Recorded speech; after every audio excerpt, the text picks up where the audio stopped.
በማለዳ አምልኮ ከመጀመሪያው በፊት ሜሪያም አንብባው ነበር። ይሄን ቃል እንደግመዋለን። ምዕራፍ 3:16 ጀምሮ ዕንባቆም እኔ ሰምቻለሁ፣ ልቤም ደነገጠብኝ። ከድምፁ የተነሳ ከንፈሮቼ ተንቀጠቀጡ።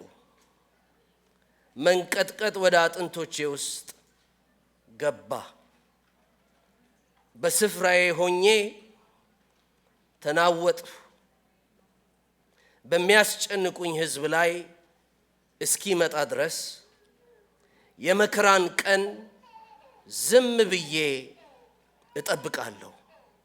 ምንም እንኳ በለስ ባታፈራ፣ በወይን ሐረግ ፍሬ ባይገኝ፣ የወይራ ሥራ ቢጎድል፣ እርሾች መበልን ባይሰጡ፣ በጎች ከበረቱ ቢጠፉ፣ ላሞች በጋጡ ውስጥ ባይገኙ፣ እኔ ግን በእግዚአብሔር ደስ ይለኛል፣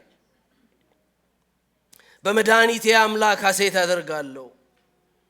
ጌታ እግዚአብሔር ኃይሌ ነው፣ እግሮቼን እንደ ዋላ እግሮች ያደርጋል፣ በከፍታዎች ላይ ያስኬደኛል። ጌታ እግዚአብሔር ሆይ የጸጋህ መንፈስ በዚህ ማህበር ላይ ስለፈሰሰ አመሰግንሃለሁ። ሰዎች አንድ በአንድ እየሳብክ ፊት ለፊት በግል ልትገናኘን ቤቱን ሞልተው ስላለ አመሰግንሃለሁ። ግርማህን ያውቀዋልና አእምሯችን፣ ግርማህን ያውቀዋልና ልባችን፣ ሰብስበን ለክብርህ ሰብስበን በጌታ በኢየሱስ ስም አሜን። የዕንባቆም መጽሐፍ እየተመለከትን እግዚአብሔርን ስለማወቅ ያለፉትን ጥቂት ሳምንታት ወደዚህ መጥተናል። የዕንባቆም መጽሐፍ ላይ ነቢዩ ከእግዚአብሔር ጋር እየታገለ በመጨረሻዎቹ በይሁዳ ግዛት ላይ በደቡብ መንግስት መጨረሻ ላይ የነበረ እስራኤል ወደ ምርኮ ከመሄዷ በፊት ገብታበት ስለነበረ አዘቅት እግዚአብሔርን እየጠየቀ የነበረ ሰው፣ እንዴት አንተ ያለህ ይሄ ሁላ ግፍ፣ እንዴት አንተ ያለህ ይሄ ሁላ በደል፣ እንዴት አንተ ያለህ ይሄ ሁላ ጠማምነት፣ እንዴት አንተ ያለህ ይሄ ሁላ ጥፋት እያለ በጥያቄ ያህዌን የእስራኤልን አምላክ ያለና የነበረውን እየሞገተ የነበረ ሰው ነው። የመጽሐፍ ቅዱስ ሰዎች ብቻ አይደሉም ጥያቄ የሚጠይቁት። ይሄ ማህበር ሁሉ ጥያቄ ያለበት የተለያየ ጥያቄ። ፓስተር መሆንን ሳስብ መጋቢነት ለብዙ ዓመታት ያገለገሉ ሰዎች የእግዚአብሔር ሰዎችን ሳነብ መጽሐፋቸውን ስሰማ በአንድ ቃል ሲገልጹት ከመከራ ጋር መኖር ብሎ ይገልጹታል። ከመከራ ጋር መኖር ምን ማለት ነው? ማህበር ውስጥ ብዙ ነገር በሰው ህይወት ስለሚከሰት እኛ ደግሞ ያለንበት ሰፈር የሆነ ስፍራን ሐኪም ቤት ሰው ሲሄድ የሆነ ችግር አለኝ ለሱ መፍትሄ ስጠኝ ብሎ ነው የሚሄደው። ዶክተሩን እግዚአብሔር እያለ ለምን ይሄ ችግር ደረሰብኝ አይልም። እምነቱ አይናጋም። እዛ ሲሄድ ጤና ጉዳይ ነው የሚጠየቀው። ትምህርት ቤት ሲሄድ የተለያየ ኢንፎርሜሽን ያገኛል። ፍልስፋዎቹ ቤት ይፈላሰፋሉ። የእግዚአብሔር ቤት ሲመጣ ግን ሰዎች ታሪክን ይመለከቱና የመጽሐፍ ቅዱሱን እግዚአብሔር ዛሬ እግዚአብሔር የልብ አይናችንን እንዲያበራ እማጸነዋለሁ። እግዚአብሔር ብለን ምናመልከው አእምሯችን ውስጥ የፈጠርነው ስዕል ሳይሆን ራሱን እግዚአብሔር በህሊና በፍጥረት በህጉ በጸጋው በሙላት በክርስቶስ የገለጠውን እግዚአብሔርን ፊት ለፊት እያየነው እናመልከው ዘንድ እኛ መርጠን ገጣጥመን የሳልነውን ስዕል ሳይሆን በሙሉ ራሱን የሰጠውን እግዚአብሔር በየትኛውም የህይወት ጥያቄያችሁ በታሪክ ላይ ያለ ጥያቄ ቢኖራችሁ ነገ ወዴት እንደሚሄድ ባለ ነገር ላይ ጥያቄ ቢኖራችሁ በግል በጓዳ በትዳር በልጆች በእናት በአባት ወንድም እህት በየትኛውም የህይወት አቅጣጫ ጥያቄ ቢኖራችሁ እነዚህን ስናነብ እያጽናኑ ያጸኑን ዘንድ እየገሰጸ ያሳድገ። መዝሙረኛው እንዲህ ያለው የገሰጽከኝ ለኔ ለማደጌ ሆነልኝ አለው። እግዚአብሔር እየገሰጸ ያሳድጋል። ወይ ደግሞ 119ኛው ላይ ያለው ካህን ደግሞ ሲዘምር ምን ብሎ ይናገራል? መዝሙር ላይ ያስጨነቀኝ ሥርዓትህን እማር ዘንድ ያስጨነቀኝ ለመልካም ሆነልኝ። እያስጨነቀ ለመልካም፣ እየገሰጸ ለእድገት። እግዚአብሔር ሁሉን ለክብሩ፣ ሁሉን ለኛ ጥቅም፣ ሁሉን ለሌሎች መታነጽ፣ አንድ ዌስት የሚያደርገው ነገር የሌለ አምላክ ስላለ አምልኮ ሰፈር ሊያደርሰን ሲል በእነዚህ በጭንቀት፣ በሙግት፣ በጥርጥር፣ በፍርሃት እግዚአብሔር ወይ ለምን እንዲህ ያለ ሰው ይታገላል? አንዳንድ ሰፈር ይሄ መታገል ላለመግባት ሲሉ በቃ ኮምፕሊትሊ ክደው ኑር ይሉታል። እምነት ግን ሪያሊቲን መካድ ሳይሆን አምላካችን ከሪያሊቲ በላይ እንደሆነ ማወቅ ነው። የሚያለቅሰው የእውነት እያለቀሰ ነው። የታመመው የእውነት ታሟል። የተቸገረው የእውነት ተቸግሯል። አምላካችን ከነዚህ ነገሮች ሁሉ በላይ ነው። ለዚህ ነው በዚህ ስፍራ ላይ ሁኔታ መመለክ የለበትም ሲባል ሰዎች ድሎት ይሰጣቸዋል፣ ምቾት ይሰጣቸዋል፣ ከፍታ ይሰጣቸዋል። ቅዱስ ቃሉ ላይ ይሄ ሁሉ የተሰጣቸዋሉ፣ ግን የተሰጣቸውን ያላመለኩ ወይ ደግሞ በህይወታቸው ላይ የሚያልፉበት ብዙ ነገር ያለ የሚያልፉበትን መከራ፣ መነቀፍ፣ መናቅ፣ ሪጀክት መደረግ እሱን ደግሞ ያላመለኩትንም ደግሞ ብዙ ተጽፎልናል። እንደ የህይወት ቡፌ ነው። የትኛውም የህይወት ምዕራፍ ውስጥ ብትሆን እግዚአብሔር ሊያናግርህ በዚህ ቃል ውስጥ እግዚአብሔር የጻፈው መጽሐፍ። እስኪ እግዚአብሔር የጻፈው መጽሐፍ በሉ። በቃ ቤት ስታነሳው እኮ እግዚአብሔር ከጻፈው ነገር ጋር እስትንፋሰ እግዚአብሔር ከሆነ ነገር ጋር እግዚአብሔር the superintendent እያንዳንዱን ታሪክ መርጦ እያንዳንዷን ገጽ እያንዳንዷን ቃል ዌስት አያደርግም። እግዚአብሔር ከሕግ ነቁጣ አንዷ ነጥብ እንኳን አትጠፋም ያለበት ምክንያት ሱፐርቫይዝ አድርጌዋለሁ። እኔ ያልመረጥኩት የገባ የለም። ስለዚህ እኛ እንደ ወንጌላውያን አማኞች 66ቱን መጽሐፍ እናምናለን ስንል እግዚአብሔር የሚመለክ አምላክ ነው። ስለዚህ በጥያቄ ውስጣችሁ ሲሞግት ከእግዚአብሔር ጋር ዋይ ይሄኛው ባይኖርበት ህይወት ይበልጥ አይጣፍጥም ነበር? እግሬ ይበልጥ አይፈጥንልህም ነበር? ዛሬ እግዚአብሔር መንፈስ በላያችሁ ላይ ይመጣና አንድ ነገር ያስብላችኋል። እግዚአብሔር አዋቂ ነው። እግዚአብሔር ጻድቅ ነው። እግዚአብሔር ጠቢብ ነው። እግዚአብሔር እጅግ ታላቅ ነው። ከአእምሮአችንም በላይ ነው። ይሄንን የምትለው ግን የሆነ ጥቅስ አንብበህ አይደለም፣ የሆነ ሰው ሲለው ሰምታ አይደለም። ነገር ግን አንተ ጋር የመጡ ጉሮሮን ያነቁ አፍን ሊለጉሙት አንገትን ሊያስደፉት አትናገር የሚሉ ብዙ ነገሮች እያሉ እግዚአብሔር አንተ ታላቅ ነህ፣ አንተ ጻድቅ ነህ፣ አንተ ንጉስ ነህ፣ በጎርፉ ላይ ዙፋንህን ሰርተ ተቀምጠሃል ትለዋለህ። ለዚህ ነው ጳውሎስና ሲላስ በእስር ቤት ቢያመልኩ ምን ያደር ቁስል በቁስል ሆነው እግዚአብሔርን በሌሊቱ ላይ በእኩለ ሌሊት ጨለማ ቁስል ሲቃ ባለበት ስፍራ ላይ እግዚአብሔርን በመዝሙር ሲያመሰግኑት በጸሎት ሲያመሰግኑት ይላል። እግዚአብሔር ይመስገን ከዚህ ዘመን በኋላ ወንጌል በእኛ ውስጥ ከሚያመጣው ብስለት የተነሳ ቁስል አይመለክም። እኛ መሃል ቁስሉን አመለኩት አይልም። እንዳውም አንዱ መጥቶ የገረፋቸው እግዚአብሔር ከላይ ተአምር አድርጎ እጃቸው ላይ አሳልፎ ሲሰጥ እሱ ቁስል ያጥባል፣ እነሱ ወንጌል ይነግሩታል። እስኪ ቁስል አይመለክ በሉ።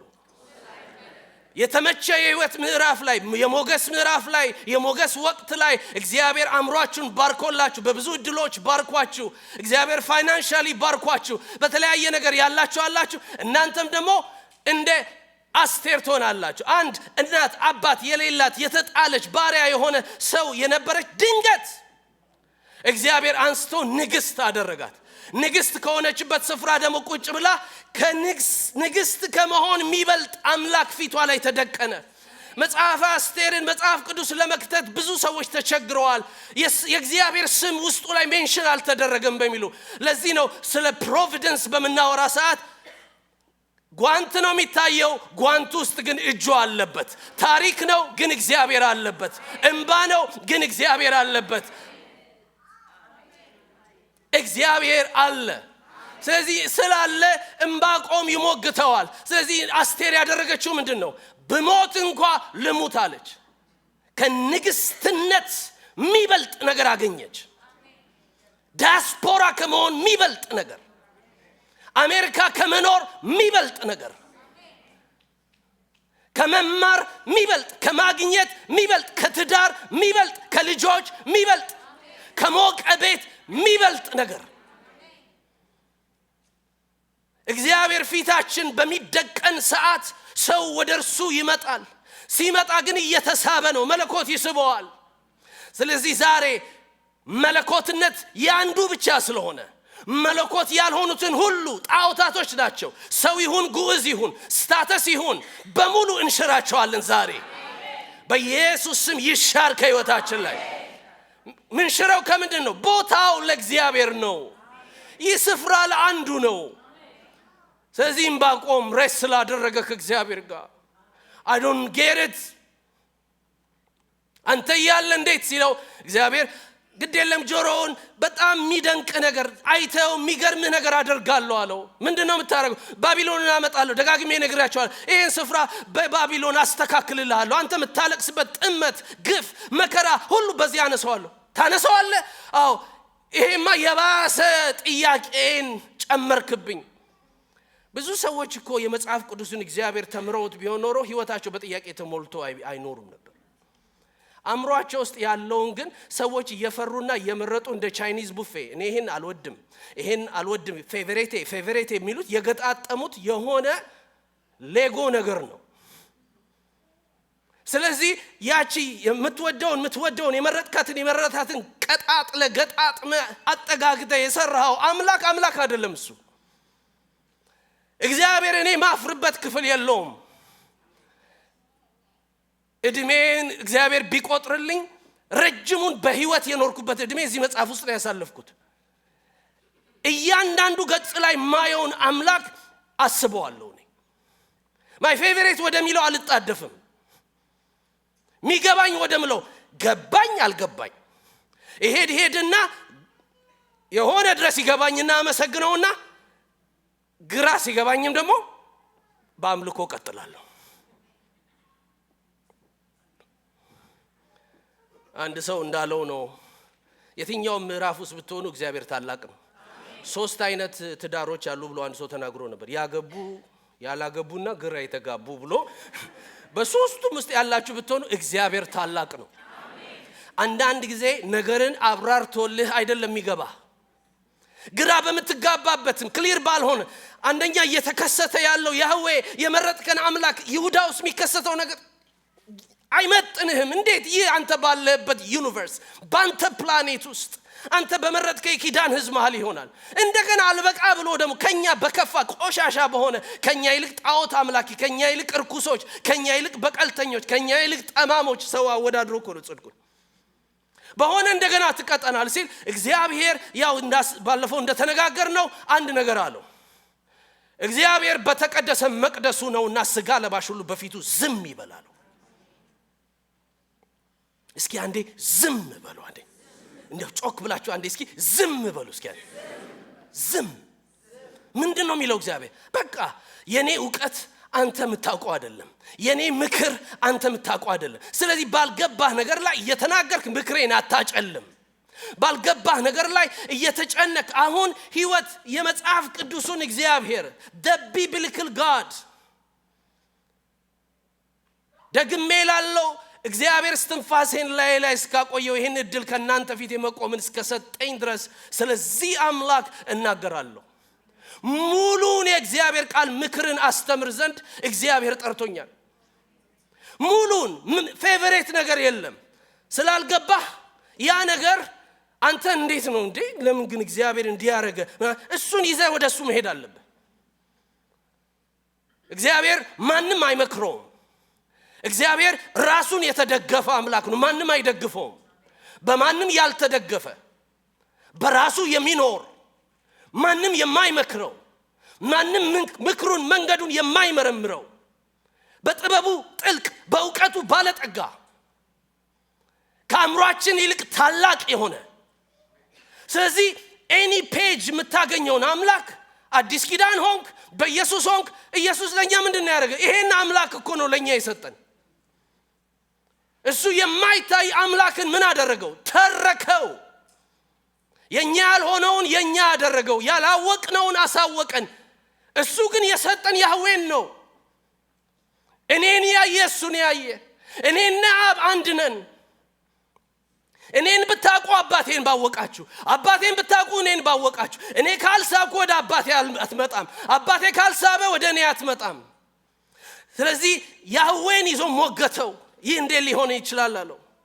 ከዛ እግዚአብሔር አንድ ነገር አለው። ሁለተኛው ምዕራፍ ላይ ይህን ተመልክተናል። ተመልከት ባህሩን፣ ባህር በውሃ እንደሚከደን በባህር መካከል ሄደ። በየትኛው በጭልፋ ይሁን በባሊ በጣሳ በፈለከው አንድ ውሃ የሌለበት ስፍራ እንደሌለ በምድር ሁሉ ክብሬ እንደዚህ ገልጣለሁ አለው። አንተ ባልገባህ ነገር እኔ ክብር ማላገኝበት ነገር አይደለም። በገባህ ውስጥም ክብሬን ገልጣለሁ፣ ባልገባህ ነገር ውስጥም ክብሬን ገልጣለሁ። ቀደም ፊቴ እግዚአብሔር ሲደቀን ወዲያውኑ ምለው ነፍሴ ያወራችሁ ምትለው ግን ምን ነበረ? አንተ አምላክ ነህ፣ ለኔ ምንም ማብራራት የሚጠበቅብህ ነገር የለም። አኖርከኝ አመልክሃለሁ፣ ገደልከኝ አመልክሃለሁ፣ ገባኝ አመልክሃለሁ፣ አልገባኝም አመልክሃለሁ። በተራራ አመልክሃለሁ፣ በሸለቆ አመልክሃለሁ፣ በጥቂት አመልክሃለሁ፣ በብዙ አመልክሃለሁ። አምልኮ ለእግዚአብሔር ብቻ ነው፣ ላንቺ አይደለም፣ ለማንም አይደለም። ክብር ለእግዚአብሔር ይሁን። ለማ ብቻ ነው? ለእግዚአብሔር ብቻ ነው። ከዛ ዕንባቆም እሺ ምን ልሁን አለው። ጻድቅ በእምነት በህይወት ይኖራልና በእምነት በፊቴ ይሁን። ባለፈው ሳምንት እምነት ምንድነው? ምንም እንኳን እኔ ግን በሉልኝ፣ አጠገባችኋለሁ በሉት፣ አስረዱታ።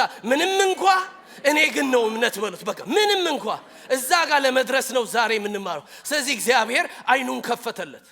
አይኑን ሲከፍትለት ከሁለቱም ዓለም አወጣው። የመጀመሪያ አይኑ ዙም ዙም ዙም አድርጎ ምን ላይ ነው ያረፈው? ይሁዳ ላይ። ለምን ጥመት ለምን ይላል። ከዛ ከይሁዳ ተነሳና አይኑን ደግሞ አንስቶ ባቢሎን ላይ ያደረገው። እግዚአብሔር እንደዚህ ያለው በይሁዳ ላይ ይሄን አደርጋለሁ። ምንድነው የምታደርገው? መዓት በቃ ይፈስባታል ይሁዳ አለው። መዓት? አዎ። እሺ ባቢሎንስ? እቀጣታለሁ እሷም ከኔ እጅ የምታመልጥ ነገር የለም። ከዛ በኋላ እግዚአብሔርን ምዕራፍ 3 ተመልከቱት። ሲጀምር ምን ይለዋል? ምዕራፍ 3 ላይ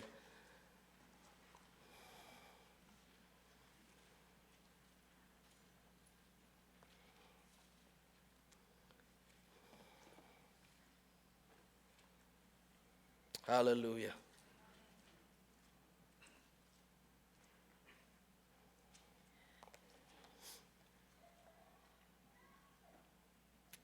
ምዕራፍ 3 ላይ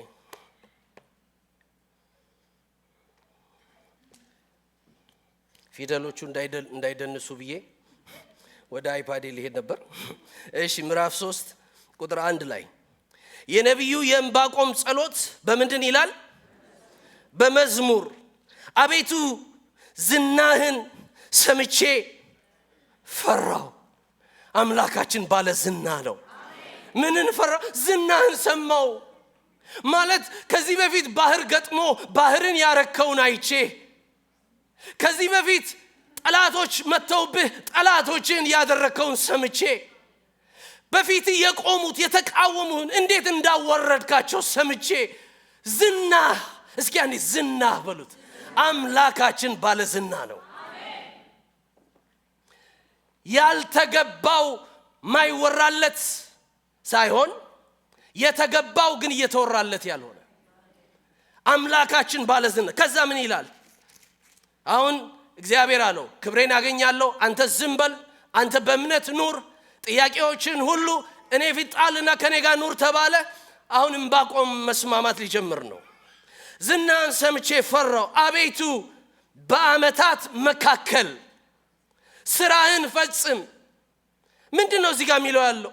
በአመታት መካከል ትታወቅ፣ ዝና ይታወቅ፣ ስራ ይታወቅ። በመዓት ጊዜ እንዳልከው እንኳን ይሁዳን በምትቀጣበት ጊዜ ብዙ ጊዜ ምዕራፍ 3 ከቁጥር 17 ጀምሮ እስከ 19 ያለው እናነባለን። በለስ ባታፈራ ምናምን የሚለውን እናነባለን። have you ever understood ምን ማለት እንደሆነ ተመልከቱት እስኪ ምን እንደሚል። ይሄ ሰዓት በቃ እየተስማማ እኮ ነው ያለው። ባቢሎን ይመጣል፣ ይሄ ሁሉ መዓት ይሁዳ ላይ ይፈሳል ሲል ይሄኛው ባህሪ አይሁን እግዚአብሔር አትፍቀድ እያለ እየታገለው ነው። እግዚአብሔር አሸነፈው። ምን እያለ ነው? በቀላል አማርኛ ብታስቀም በቃ ሊራብ ነው ህዝቡ አለው እግዚአብሔር። በብዙ መከራ ሊያልፍ ነው ይሄ ህዝብ አለው። ሊያልፍ ነው እግዚአብሔር። አዎ አንተ እኮ ግን መዓት እንኳን ያፈሰስክ እያለ በመዓት መሃል እንኳን እኮ ምህረት አለ። I can't reverse it። በእንባ ማልቀይረው፣ በጸሎት ማልቀይረው፣ ሞግቼ ማልቀይረው። ፈቃድህ እጅ ተዘርግታለች። ላጥፋት አልችልም፣ ልጠመዝዘው አልችልም።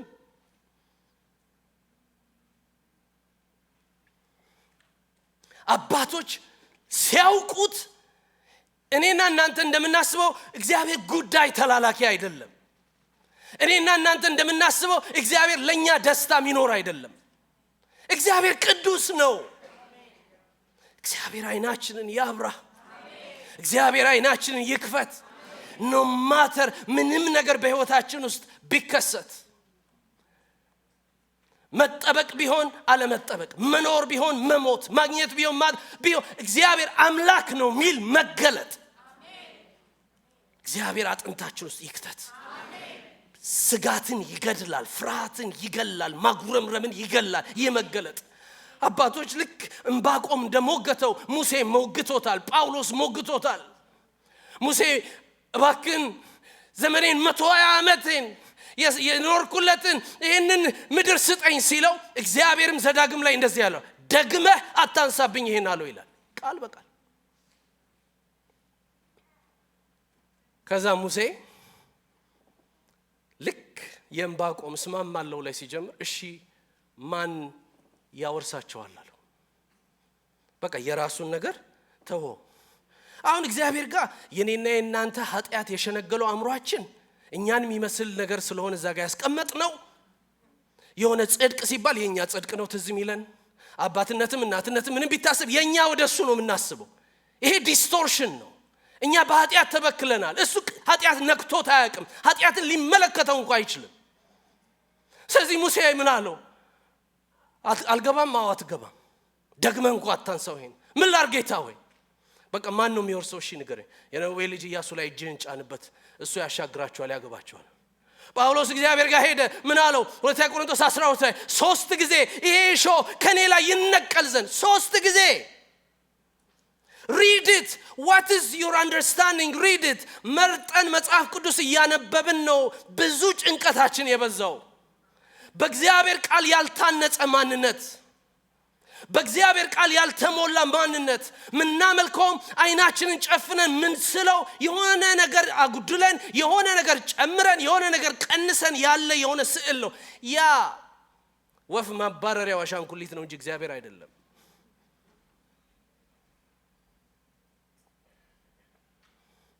እግዚአብሔር ራሱን የሚገልጥ አምላክ ነው። ፍጥረታት ሁሉ ክብሩን የሚናገሩለት፣ በዝምታ በቀን በሌሊት የሚያወሩለት ትልቅ አምላክ ነው።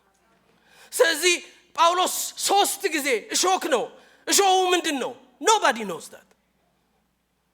አንዳንድ ሰዎች መጽሐፍ ቅዱስ ያነቡና ይሄ ምን እንደሆነ አልገባኝም እግዚአብሔርን ጠየቁት እንዲህ ያለኝ ይላል። እኔ እንደዛ አይነት ነገር ሰዎች በግላቸው ሊለማመዱ ይችላሉ። መድረክ ላይ ቆመው ግን ሰው እንደዛ ማስተማር የለበትም። because what you say is not the authority of God። የተጻፈው ነው ባለስልጣን። ሰውን ለማነጽ፣ ሰውን ለማብቃት፣ ሰውን በወንጌል ለማነጽ ካስፈለገ እውነት እየተነጋገር መታነጽ ያለብን ሰዓት መጥቷል። ካለበዛ ክፉ ቀን ይመጣና ይፈታናል። የተካበ እንጂ የታነጸ ማንነት ስለሌለን ወዲያው ነው ፍንጭር ብለን የምንወድቀው። እግዚአብሔር ግን ራሱን ሃሌሉያ ደሞ ሌላ መገለጥ ያደርግና ጳውሎስ የሚያሰቃየኝ የሰይጣን መውጊያ ተሰጠኝ አለ። ምን ያ አንተ አምላክ ነህ። ልክ በኢዮብ ሕይወት እንደሆነው አንተ እኮ ባትፈቅድ አልሆነም። ያደረገው ሰይጣን ነው፣ የፈቀደው እግዚአብሔር ነው። ምንም ጥያቄ ያለው ነገር አይደል። መጽሐፍ ቅዱስ ነው እኮ የትዕግስት ምሳሌ ነቢይ ብሎ የሚጠራውም ለዚህ ነው። እነዚህ እውነቶች የሚያስፈልጉን ለምንድነው? ስታመልከው እግዚአብሔርን በልኩ አምልከው። ልኩ ምንድነው? እግዚአብሔር ሆይ አንተ አምላክ ነህ። ስለዚህ ጳውሎስ እባክህ እቺን ሾህ ነቀልልኝ። የቴዎሎጂንስ እስከ 50 የሚደርስ ትርጉም ሰጥተውታል። እኔ የቻልኩትን ያህል አንብቤ አውቃለሁ። እሾሁ ምንድነው የሚል ኖባዲ ኖውስ። አንዱ ይከተለው የነበረ ሰይጣን ነው ይላል። አንዱ በሱ ላይ የሚነሳበት ስደት ነው ይላል። አንዱ የአይን ህመሙ ነው ይላል። አንዱ እዚህ ጋር ያለው ነው። በቃ ግን አንድ ሰው ጥሩ አድርጎ አስቀመጠው። ሁሉም እሾሁን ከሱ እሾህ ጋር አይደንቲፋይ ያደርግ ዘንድ እሾህ ብሎ አስቀመጠዋል። ኤፍ ብሩስ የሚባል ኒው ቴስተመንት ኮሜንታተር ምን አለ? whatever that is ግን አለ ያ እሾህ አለ it's a puncture to pride አለ። ኃጢአት በእግዚአብሔር ላይ ሸንግሎ አንተን ክቦ አንተን አግዝፎ ያስቀምጣል። እግዚአብሔርን አሳንሶ አንተን አግዝፎ ያስቀምጣል። ስለዚህ ደጅም ሆነን ግዙፍ የሆነ ማንነት እዚህ መተን ግዙፍ የሆነ በቃ ሁሉን ነገህን ሰሪ አንተ፣ ነገህን ፈጣሪ አንተ ነገሮችን የምትቆጣጠር አንተ አረ ይሄው እዚህ ላይ እኮ ዕንባቆም 3 ላይ አረ እጅ ላይ ነው ጨረር ያለው አለ። ኃይል ያለው የሰው እጅ ላይ አይደለም፣ ጨረር በእጅ ውስጥ ተሰውሯል። አጠገባችሁ ያለው ሰው ኃይል የእግዚአብሔር እጅ ውስጥ ነው ያለው በሉት። ኃይል የእግዚአብሔር እጅ ውስጥ ነው ያለው፣ የትም አይደለም፣ የእግዚአብሔር እጅ ውስጥ ነው ያለው። ቢፈልግ መጣል፣ ቢፈልግ ማንሳት፣ ቢፈልግ መግደል፣ ቢፈልግ ማኖር። ተሰብስበን ምን መርጠው ተሰብስበን ምን ሾመው አምላክ አይደለም። ምን ስማማና ማንስማማበት ጉዳይ አለን ምን ነው አምላክ አይደለም። የቀበሌ ፕሬዝዳንት አይደለም እሱ። እግዚአብሔር በዙፋኑ ላይ ነው። ማንም ሊጠይቀው አይችልም። መጠየቅ ይቻላል ጥያቄ፣ ግን ደፍሮ ማንም ሊያስገድደው እጁን ሊጠመዝዘው ሊሸነግለው አይችልም። ጉቦ አትሰጠው፣ አትሸነግለው። ምንድነው? ወደሱ ስትመጣ አምላክ እንደሆነ ልኩን ታውቃለህ። ስለዚህ ጳውሎስ ምን አለው? ጸጋዬ ይበቃል፣ ኃይሌ በድካም ይገለጣል አለው። 3 ጊዜ ለመንኩት ግን ከለከለኝ። ዕንባቆምም ለመነ፣ እባክህ በባቢሎን አትቅጣን ከኛ በባሱ ኃጢአተኞች። ለምን ሲለው እግዚአብሔር መንገዴ ነው አለው። ይህ የኔ ጥበብ ነው፣ ይህ የኔ ውሳኔ ነው ሲለው ዕንባቆም እንደዚህ አለ፣ እሺ ይሄ መዓት በሚወርድ ሰዓት በይሁዳ ላይ ምህረትህን አስብ። እግዚአብሔር ቁጥር 3 ላይ ከቴማን ከቅዱሱም ከፋራን ተራራ ይመጣል። ከቁጥር 3 እስከ 16 ድረስ ያለው ላይ እስራኤል ከግብጽ ሲወጣና ወደ ከነዓን ሲገባ እግዚአብሔር ያደረገውን በታሪክ ትልቅ የሆነውን አምላክ ይጠራዋል። አቤት አንዳንዱ ቃል እባካችሁ ምን አይነት ግጥም እንደሆነ ተመልከቱት። ሲጀምር የነቢዩ ዕንባቆም ጸሎት በመዝሙር ይላል። በመዝሙር ግጥም ማለት ነው። እግዚአብሔር ከቴማን ቅዱሱም ከፋራን ተራራ ይመጣል። ክብሩ ሰማያትን ከድኗል፣ ምስጋናው ምድርን ሞልቷል። ጸዳሉ እንደ ብርሃን ነው። ኦ ሃሌሉያ! እስኪ አንዴ ጸዳሉ በሉ። ምስጋናው፣ ክብሩ፣ ቅዱሱ፣ ኃይሉ በዚያ ተሰውሯል። 5 ቁጥር ላይ ቸነፈር በፊቱ ይሄዳል፣ የእሳት ነበልባል ከእግሩ ይወጣል። ቆመ፣ እግዚአብሔር ቆመ፣ ምድርን አወካት፣ ተመለከተ፣ አሕዛብን አናወጠ። የዘላለም ተራሮች ተንቀጠቀጡ፣ የዘላለም ኮረብቶች ቀለጡ። መንገዱ ከዘላለም ነው። እባካችሁ አንድ ያውት መንገዱ በሉ እስኪ። ከዘላለም ነው። የ10 ዓመት ዕውቀት አይደለም፣ ውስን የሆነ ዕውቀት አይደለም። የእግዚአብሔር ዕውቀት ከዘላለም ነው። ማንነቱ ከዘላለም ነው። መንገዱ ከዘላለም ነው። እስራኤልን ያውኩ የነበሩ ህዝቦች ላይ እግዚአብሔር መበቀል ሲጀምር የሆነውን ነው። የኢትዮጵያ ድንኳኖች የሚለው እስራኤልን ያውኩ ስለነበር እግዚአብሔር ግብጽን እንዳስጨነቀ የኢትዮጵያ ድንኳኖችን ሲያስጨንቃየሁ። የሚዲያም ሀገር መጋረጃዎች ምን አደረጉ? ተንቀጠቀጡ። በእውኑ እግዚአብሔር በወንዞች ላይ ተቆጥቷልን? ራእይ እኮ እየገለጠለት ነው። ዲቲንክ እኔ ባህሩን ዛጋ እዚህ ጋር ልክ እፍ ብዬበት ሲከፈል እኔ የተቆጣሁት ባህሩን ይመስላል እንዴ? ከቁሱ ጋር ይመስላል እንዴ? ተራራው ሲጨስልኝ ከቁሱ ጋር መሰለህ እንዴ?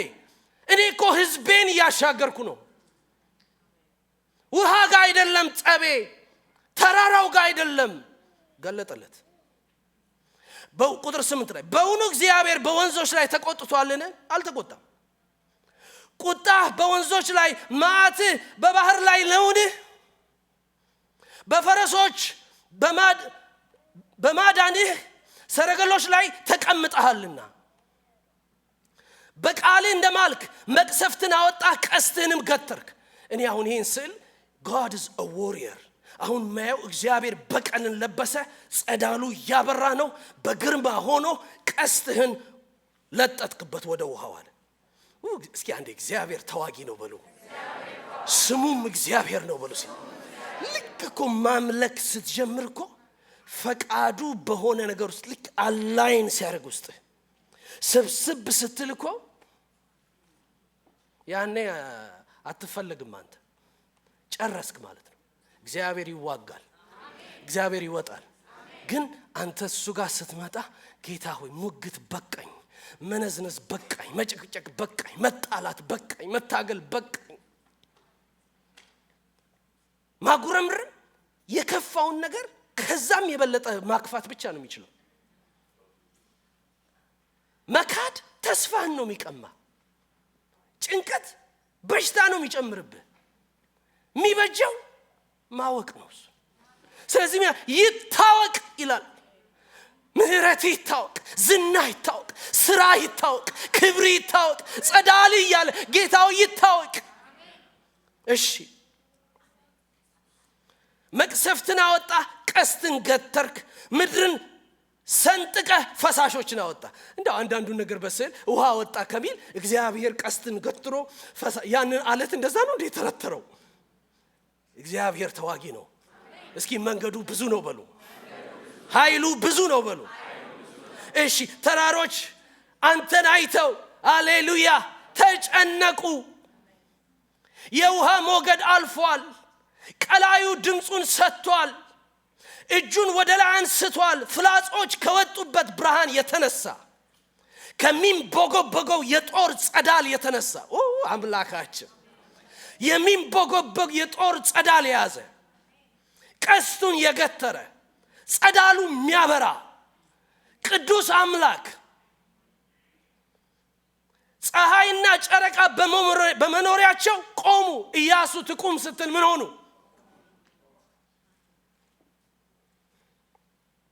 ሰው ሲያመልክ እኔና ቤቴ እግዚአብሔር እናመልካለን ሲል እሱ እኮ ሁሉ ይታዘዘዋል።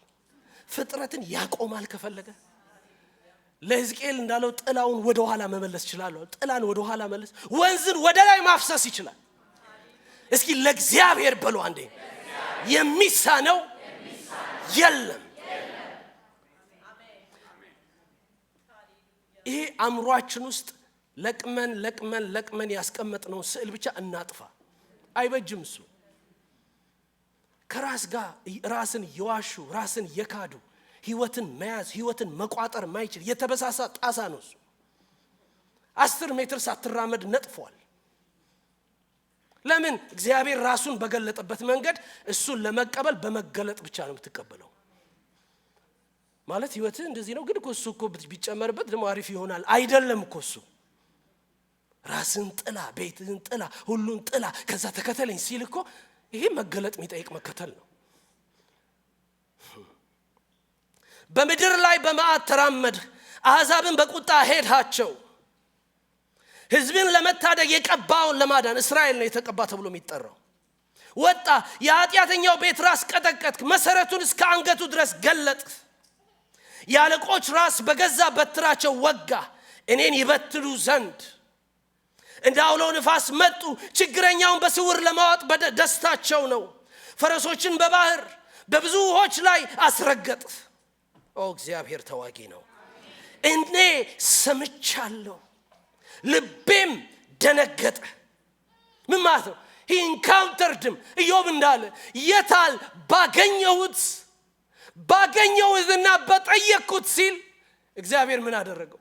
ከዛ ብዙ መናገር ሲጀምር ደግሞ እግዚአብሔርን ይለምናል። እሺ በግርማ አታስፈራራኝና ደግሞ ልናገር ወድብሶኛል ይላል። ከዛ የሆነ ምዕራፍ ደግሞ በቃ ይረግማል ይሄንን ራሱን ያዝናል ያጉረመርማል ምናምን ከዛ ግርማ ይመለስበታል። አንዳንዴ ግርማ ስብስብ ያደርጋል ማለት ስፍራህን ያስይዛል። እስኪ አንዴ እግዚአብሔር በሰማይ እኛ በምድር እሱ ፈጣሪ እኛ ፍጡር እሱ ሸክላ ሰሪ፣ እኛ ሸክላ። አሜን። እኛ እስትንፋሳችን አፍንጫችን ላይ ያለ ዛሬ ብዙ ነገር ያለን ምን መስል ፊደል እስኪንጨርስ ድረስ የተማረን ሊመስለን ይችላል። እንደው ከስምህ ፊትና ጀርባ ፊዶቹ ሊያልቁ ከዛ ገንዘብ ብዙ ነገር ያለን ይመስል ሰው ግን እስትንፋሱ አፍንጫ ላይ ያለ መስኪን ኢምንት ትህትና ብቻ የሚያምርበት። ስለዚህ ልክ ኢዮብን በግርማው እንደሰበሰበው እኔ ምክንያቱም ኢዮብ ባገኘውትና በጠየቁት ሲል እግዚአብሔር መጣ ነው ወገብን ታጠቅና አሁን እጠይቅሃለሁ አለ። ወዛ what you want okay ና።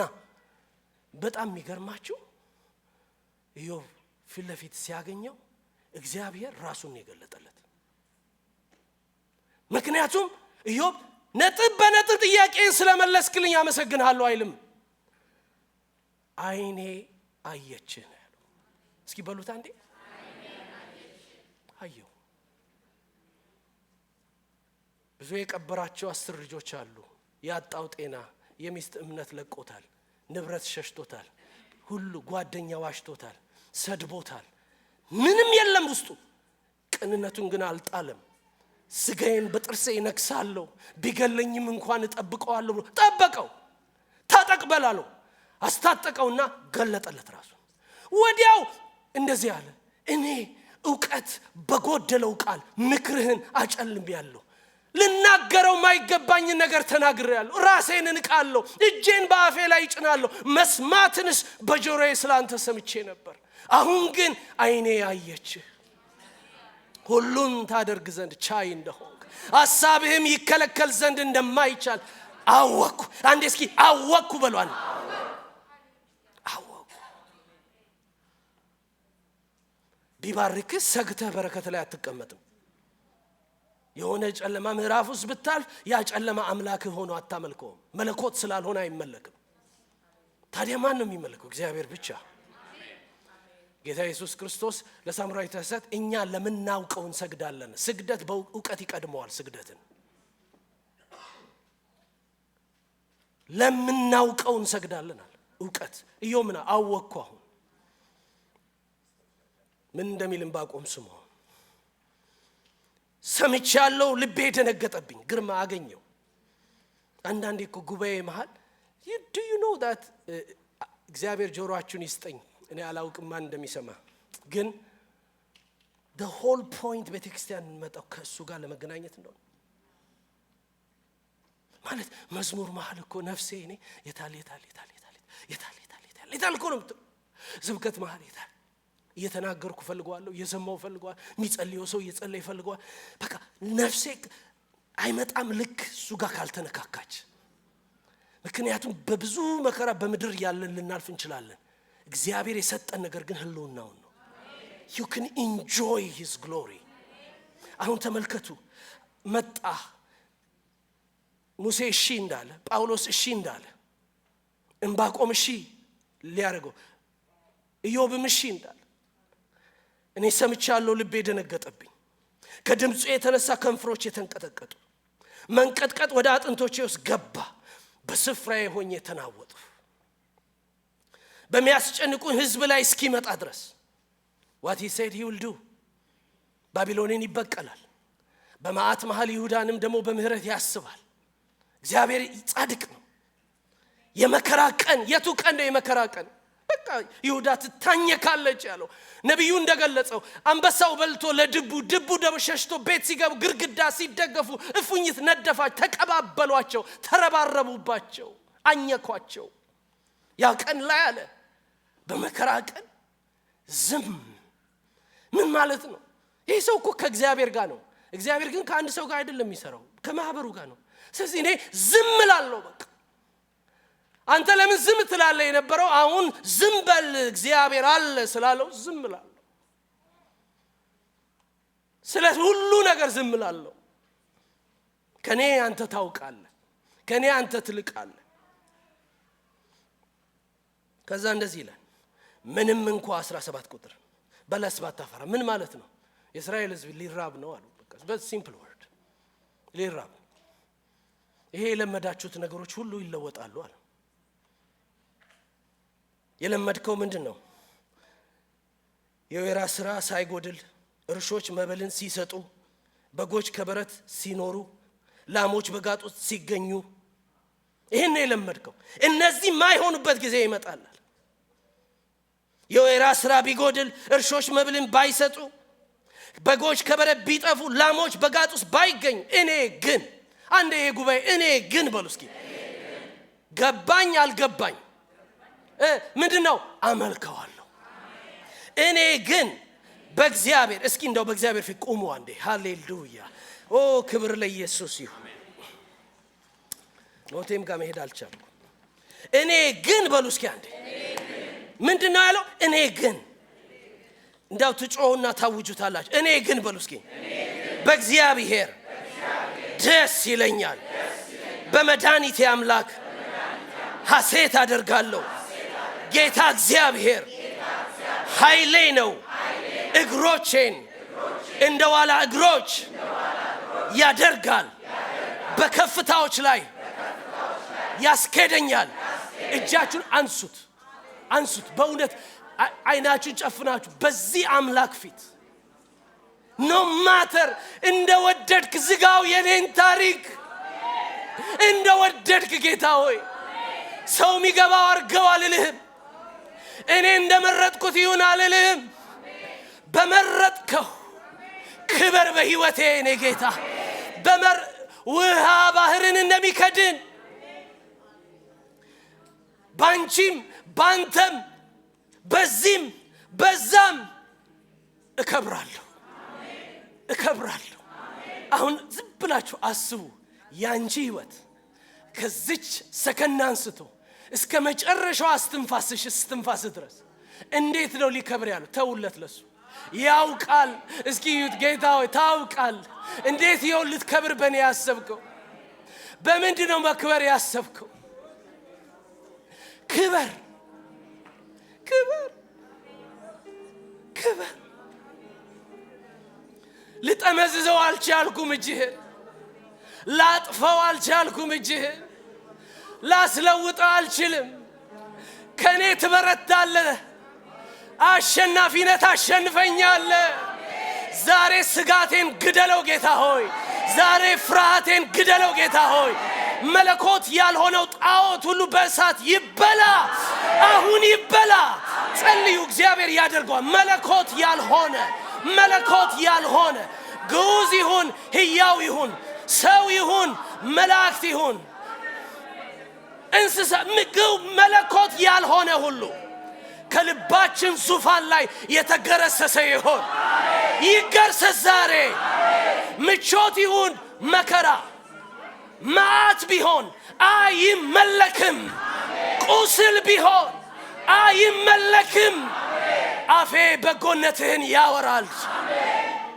ኃይል እጁ ውስጥ ነው ያለው። ቅዱሳን ቀኝ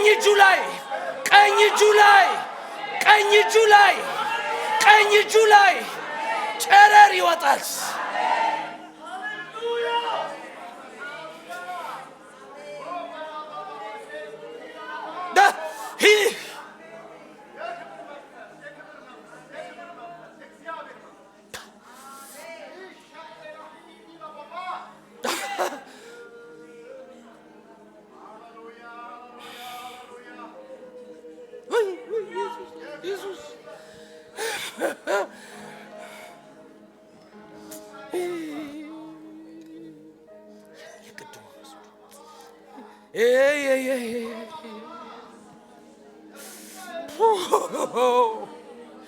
ስሌን አላመልክም።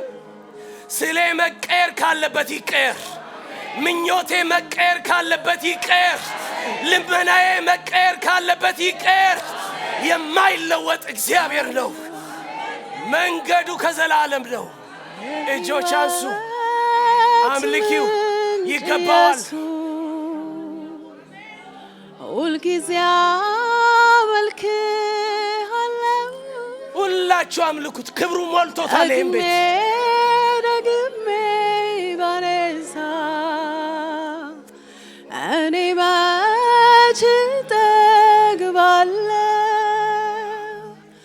የነፍሴ ንጉሥ ነህ አንተ የሕይወቴ መሪ የፍጥረታት ጌታ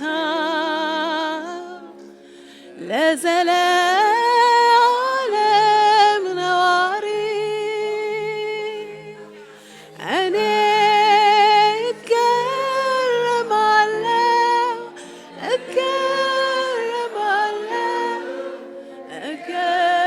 እገረማለሁ ማዳኑን እያየ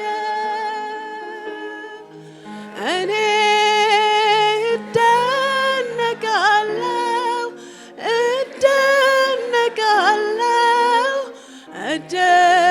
እደነቃለሁ ፍቅሩን እያየ